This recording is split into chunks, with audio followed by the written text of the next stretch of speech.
صباح الخير. النهارده الجمعة، النهارده المفروض ينزل فيديو، بس انا صراحة ما منتجتش ما عملتش بس انا صراحة ما عملتش مونتاج للفيديو، وانا بعمله امبارح يعني وانا بقطع فيه وكده حسيت ان هو مش عاجبني قوي، فقلت هسيبه شوية وبعدين هرجع اعمله. الفيديو ده كنت مصوراه قبل رمضان، كان عن اليوتيوبرز الاجانب اللي انا بتابعهم. النهارده هنبدأ الفلوج ده، هيكون يعني week in my life، عشان انا حاسه ان الاسبوع ده هيبقى طويل شويه وهيبقى فيه حاجات كتير. النهارده النهارده الجمعه، و رايحه اطبع حاجات لبلوم. بصراحه كنت عايزه ازود بتاع تيك توك هنا، بس هعمله على قديمه يعني. وبس كده، فهروح العتبه، هاخد بس معايا الاحجام دي علشان ما تضيعش مني، عشان لما اروح هناك ابقى عارفه او اقول للشخص اللي هناك يعني انا صباع لي المقاسات دي، لان انا مش فاكره بصراحه هو انا طبعتها المره اللي فاتت قد ايه. بس كده، مش حاطه حاجه، مش حاطه ماسكارا. قلت لكم ان انا عايزه اهتم برموشي اكتر الفتره دي، ههتم برموشي اكتر الفتره دي. وبس كده، يلا بينا اعمل لكم اوتفيت تشيك. النهارده الدنيا برد، مش برد قوي بس يعني شتويه كده، وانا كنت دخلت كل الشتوي وطلعت الصيفي، فاللي هو انا ما عنديش مشكله مع البرد، هو انا بس كان عندي مشكله في ان انا كنتش عارفه البس ايه النهارده.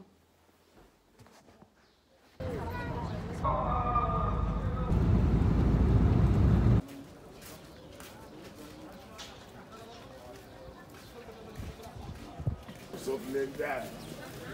ها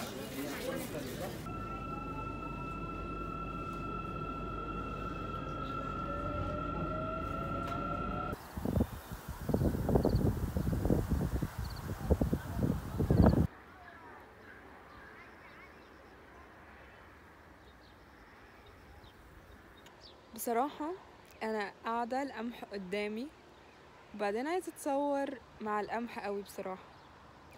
عارفين يا جماعة لما تلاقوا على بنترست البنات اللي هما بيبقوا نايمين كده بس أنا مش هينفع أنام، أنا قاعدة على جذع نخلة. كنت هقول لكم إيه، أيوة أنا شفت حمارة، أيوة حمارة بالظبط، شفت حمارة صغيرة لسه يعني مش لسه مولودة، بس هقولك مش عارفه، هي صغيره مش كبيره، بس شكلها كان كيوت قوي، كيوت بجد يعني بكل ما تحمل الكلمه من معنى. لا لسه هنعرف. لسه جايباه النهارده.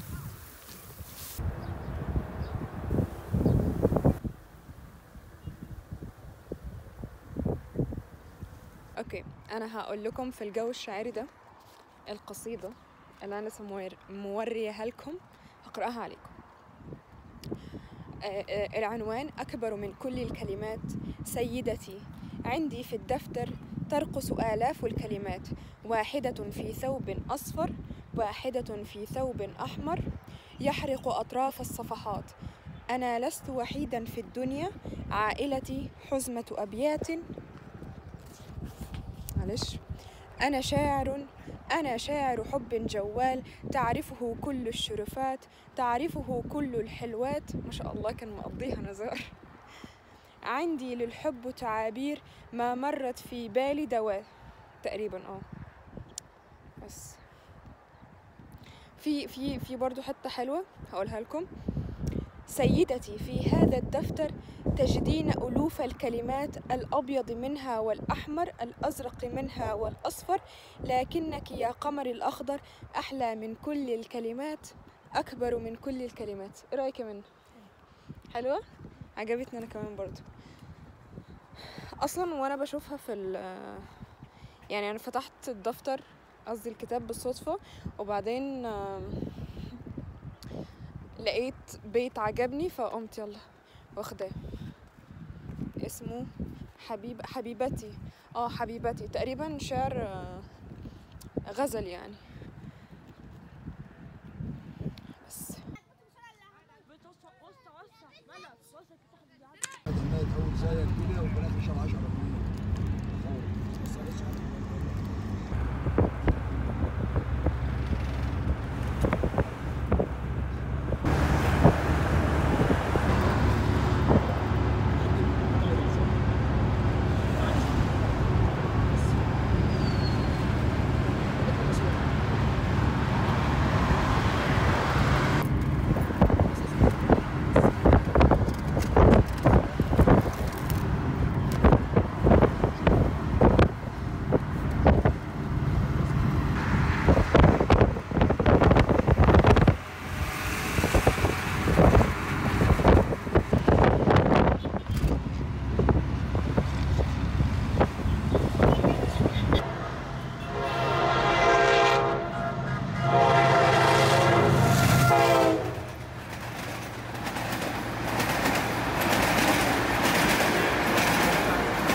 صباح الخير.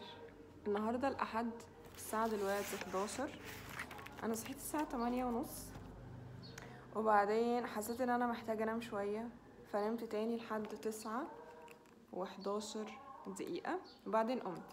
بصراحة أنا ليا كام يوم مش عارفة أنام، عندي أرق من وقت ما اتفرجت على الفيلم بتاع ذا جورجي، مع إنه هو ما كانش مخيف يعني.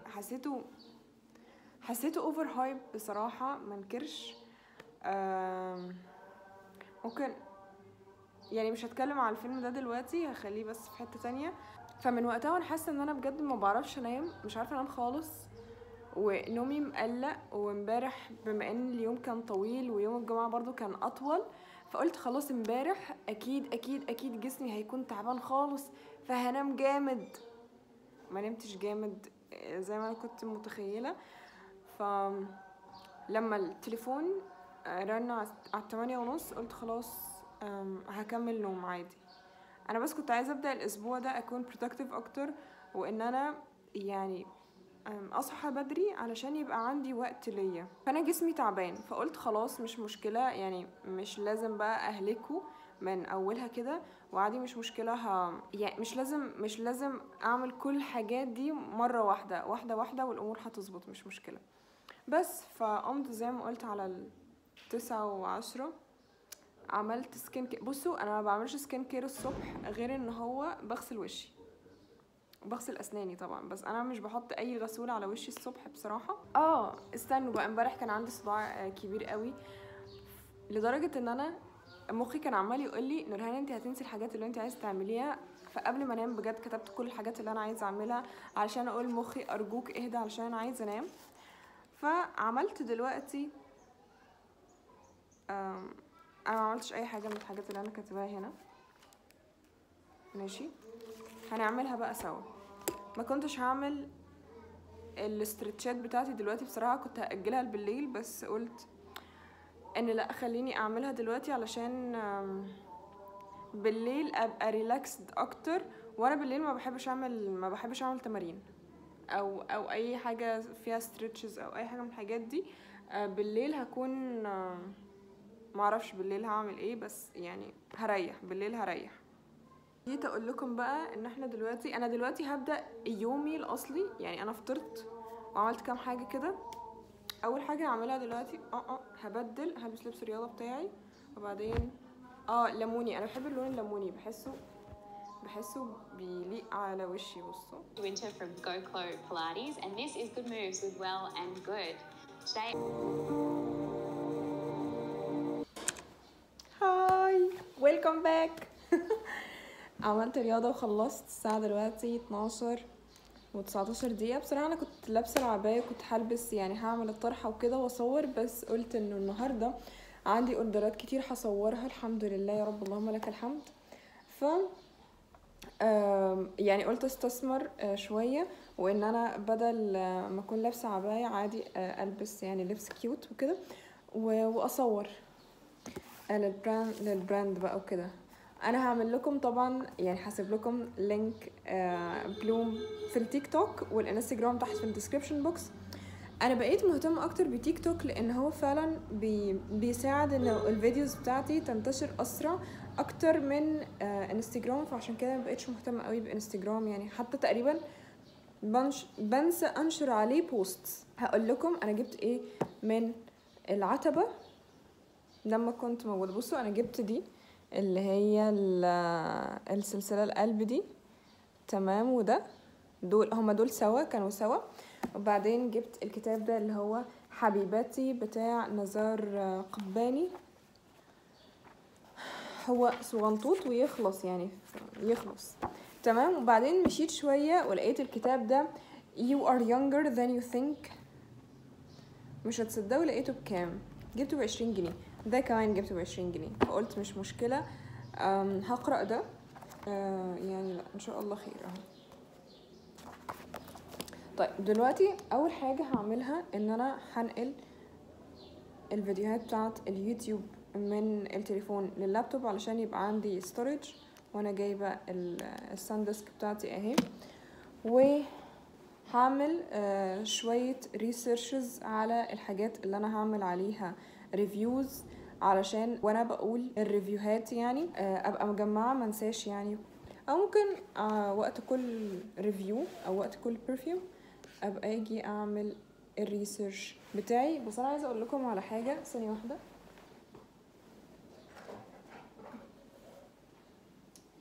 البرادا، بصوا دي البرادا اللي هي دي فيرتشوال فلو، دي صيفي اكتر ماشي. اللي هي دي بقى الغامقه دي تقيله، يعني انا لما شميت الاتنين هي دي دلوعه ودي برضو فيمينين، بس دي اتقل. بس both of them are magical. اوكي، جبت البرفيوم بتاع بيلي ايليش هعمل لكم ريفيو عليه، وجبت اللي هو بتاع، استنى هوريكم، معرفش هو راح فين.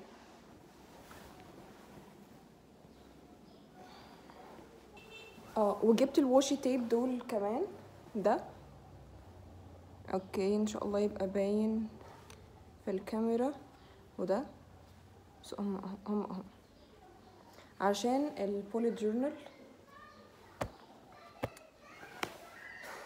معرفش فين بتاع الصفرة دي اللي هم كانوا يعني عمالين يتكلموا عنها كتير، مش عارفة هي طارت فين بجد. ثانية واحدة اهي لقيتها.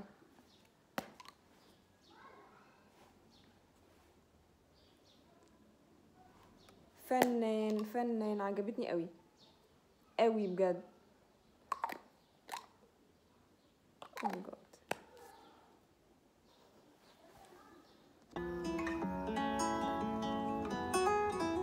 اوكي guess what، الساعة 3 دلوقتي، وانا خلاص كنت اخر ريفيو بعمله لهيدسون فالي. عجباني قوي، انا رشيتها هنا على البتاع اللي انا بصور عليها كل شوية والله الحمد لله. ف هبدل بس هدومي عشان انا خلاص اتخنقت، وهاجي بقى اغلف الحاجة وهنرومانتسايز التغليف سوا مع بعض. بس انا جعانه، يعني هعمل بقى ايه، حاجه كلها، او اشوف بقى حاجه ناكلها، او لو الغدا جهز اتغدى وبس. فهروح ابدل وهحط التليفون برضو يشحن شويه، وهرد على الرسايل.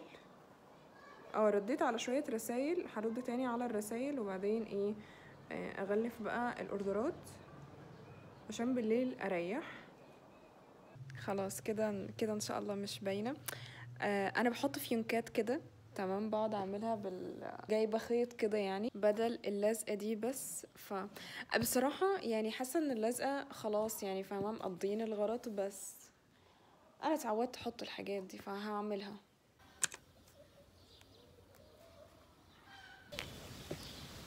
اوكي يا صباح الفل، النهارده الاثنين. انا مبسوطه قوي ان انا صحيت بدري النهارده. عارفين صحيت الساعه كام؟ صحيت الساعه 8 ل 10، وبعدين نمت ل 8 وتلت، وبعدين قمت. دلوقتي الساعه نعتبر ان الساعه 9. فقلت اني بما اني صاحيه بدري الحمد لله، خليني يعني انتهز الفرصه دي في اني الحمد لله قمت بدري، واطلع اقرا هنا ماشي وسط الزرعات، وسط الزرع وكده. وبصراحة لما جيت قلت ازاي كنت مضيعة لنفسي اني اجي كل يوم الصبح اقرأ هنا، معرفش كنت عاملة الموضوع ده ازاي. المهم انا بقرأ دلوقتي الانسان والبحث عن المعنى. انا عندي كتب عايزة اعمل لكم عنها ريفيوز، انا بس مرضتش اعمل عنها ريفيوز علشان هي يعني في كتاب انا ما خلصتوش، في كتابين انا ما خلصتهمش، في كتاب انا خلصته. انا دلوقتي هنا في الصفحه رقم 60، فهخلصها يعني هقرا للصفحه رقم 100 ان شاء الله. بعدين ندخل نعمل الورك اوت بتاعتنا. شفتوا productive الحمد لله. شفت فيديو على التيك توك، انا امبارح كنت فخوره بنفسي قوي علشان خلصت كل الشغل اللي عليا تبع بلوم وكده. يعني I'm so proud of myself قوي بجد الحمد لله.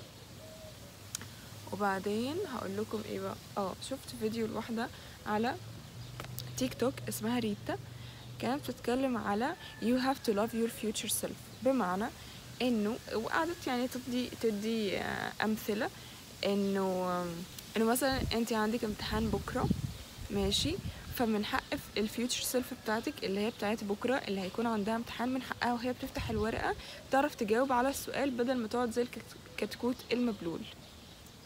ونقيس على ده بقى حاجات كتير، يعني مثلا انه انا هقوم اعمل اكل بدل ما اروح اشتري اكل من بره، علشان انا ماي فيوتشر سيلف تستحق ان هي جسمها ما يتعرضش الاذى، ما يتعرضش لان انا اكل وجبات من بره مسممه او فيها اويلز كتيره وحاجات من دي.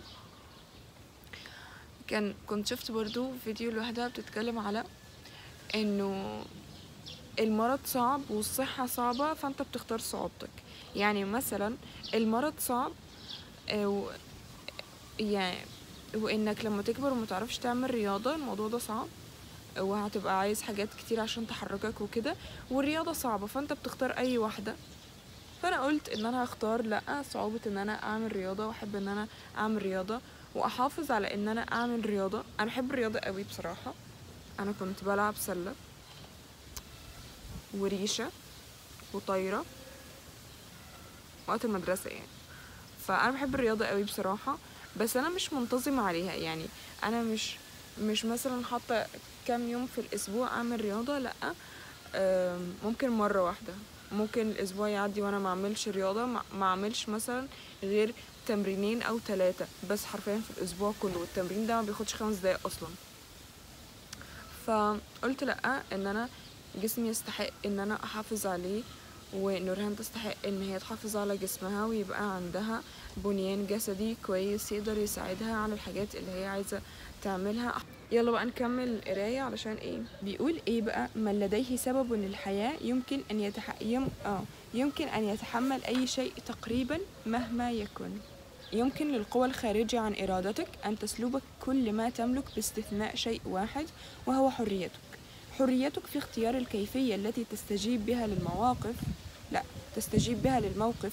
لا يمكنك التحكم فيما يحدث لك في الحياة، ولكنك تستطيع دائما أن تتحكم فيما سوف تشعر به وما تقوم به إزاء ما يحدث لك.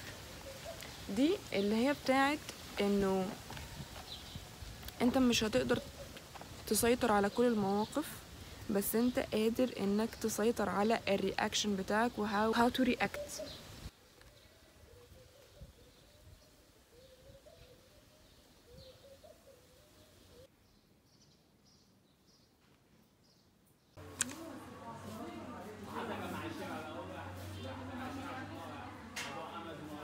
اوكي ماشي، ستوري تايم. دلوقتي هقول لكم على حاجه. انا لسه راجعه من البريد علشان المندوب خزوقني، مبحبش اقول الكلمه دي، بس بصوا يا جماعه، انا اتصلت بيه قال لي خلاص ماشي انا هجيلك على امبارح، على اساس ان هو ياخد مني الحاجه. قبلها انا اتصلت بيه وقال لي خلاص هجيلك بالليل، فما جاش. قال لي خلاص هجيلك الصبح، فبتصل بيه الصبح علشان يجي. اتصلت بيه زي 6 مرات على وقت متفرق من اليوم، ما ردش عليا خالص خالص خالص، وكنت خلاص بجد كنت متضايقه قوي قوي قوي قوي، علشان انا عندي اوردرات متاخره وعايزاها توصل للناس وكده.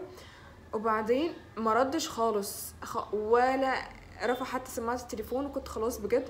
والمشكله ان انا كنت معتمده عليه، فما رحتش البريد وما جاش في بالي مثلا ان انا اروح البريد. المهم بالليل شفت فيديو لواحده كانت بتتكلم على البريد، بتتكلم على شركه شحن تانية هي كانت بتجربها، وقالت ان هي كويسه معاها، وحتى هي كانت بتبعت حاجات قابله للكسر والشركه دي ما كسرتهاش.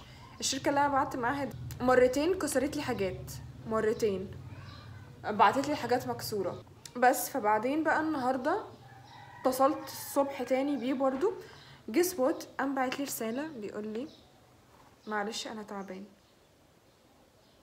ما ترد، هو انت لو قلت لي ان انت تعبان وان انت مش قادر تيجي، هو انا هجيبك بالعافيه؟ النقطه هنا بقى عشان بس محدش يقول لي هو كان يا اما هو بيجي لي يا اما اخوه بيجي لي، حد منهم بياخد الاوردرات عندي. يعني مش عارفه، حاسه ان انا بحكي لكم تفاصيل اوفر، بس علشان يعني ما تقولوش انه كنت مزوده عليه او بلا بلا بلا اي حاجه من الحاجات دي. بس انا بتصل بيك في اوقات عمل كان عادي جدا ممكن تقول او تبعت رساله معلش انا مثلا كذا، او خلاص كان زمانك رديت وخلصت، او بعتلي اخوك اخد مني الحاجه، او كنت هحس ان انا ارتحت.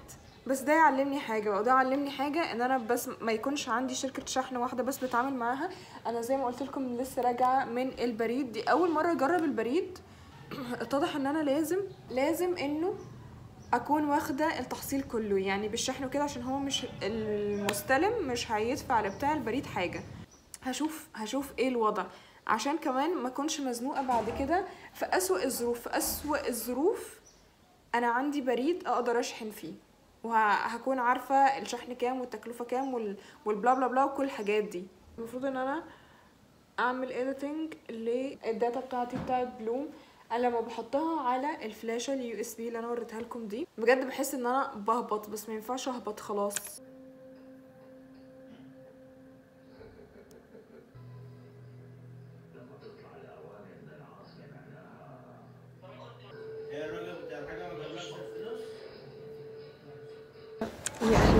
يا اهلا وسهلا، ويلكم باك. النهارده الخميس، ان شاء الله هقعد بعد ما اخلص المقطع ده هقعد اكمل المونتاج عشان بكره ان شاء الله الفيديو يكون مرفوع. كنت عايزه اقول لكم على حاجه، انه النهارده ما قمتش في مواعيدي، ما عملتش رياضه، امبارح برضو ما عملتش رياضه، ما قراتش اي حاجه من الحاجات اللي انا كنت حاطه ان انا اقراها، وعملت حاجات تانية يعني. بس زي ما قلت لكم ما عملتش اي حاجه من الحاجات اللي انا كنت حطاها عندي as a daily routine. والنقطه هنا ان انتوا ما تحسوش مثلا، يعني الفكره هنا مش انكم تجلدوا ذاتكم. يعني انا مثلا طول الاسبوع عملت 3 مرات ايوه بيلاتيز، والفكره من الرياضه اللي انا عملتها كانت اصلا عشان اعمل موفمنت لجسمي، وان هو ما يتعبش او مثلا اقويه او كده. ف3 مرات في الاسبوع حلو جدا، خصوصا ان انا ما كنتش يعني ما كانش مر عليا اسبوع كنت ديسبلين بالطريقه اللي انا كنت فيها كده، ما كانش عندي الانضباط ده. ما كنتش بقرأ كل يوم 50 صفحة، كنت بقرأ من 20 ل25 او حتى ممكن 30. النهاردة ما قرأتش، ما عنديش اي مشكلة، انا كنت حاطة تارجت 50 من 20 ل30 مش وحش. انا برضو كان احيانا مثلا في وقت ما اقوم قرأة 60 صفحة وبعد كده اقعد كتير ما اقرأش، فبرضو مش هي دي النقطة ان انا قليل دائم خير من كثير منقطع. بقول لكم الموضوع ده ليه، وخصوصا ان انا جاي اقول لكم كده عشان انتوا شفتوا في اول اسبوع ان انا كنت بروتكتيف ويعني شطوره ومش عارفه ايه وكده، عادي مش مشكله. وجيت اخر الاسبوع سوت اللي فيها. ف يعني علشان يعني اوريكم الجانب اللي هو العادي، ان احنا كمان عادي في ايام فيها ما بنبقاش productive زي ما انتم مفكرين and that's okay حرفيا. فمفيش اي مشكلة لو انتوا مثلا ما كنتوش بتعملوا رياضة في حياتكم وبعدين قررتوا ان انتوا الاسبوع ده تبدأوا تعملوا رياضة وعملتوا 3 ايام في الاسبوع، انا فخورة بيكم. انا كمان اول امبارح كنت بشوف انا وصلت قد ايه على يوتيوب، انا بقيت 9010 ومبسوطة قوي عقبال ما اكمل 10. أعمل كده. أيوة مش حاضر هعمل. فلو وصلتوا للنقطة دي ما تنسوش تعملوا لي لايك وشير وسبسكرايب، تعملوا لي كومنت تحت. توتي بتقول لي اعمل لكم قلوب. باي.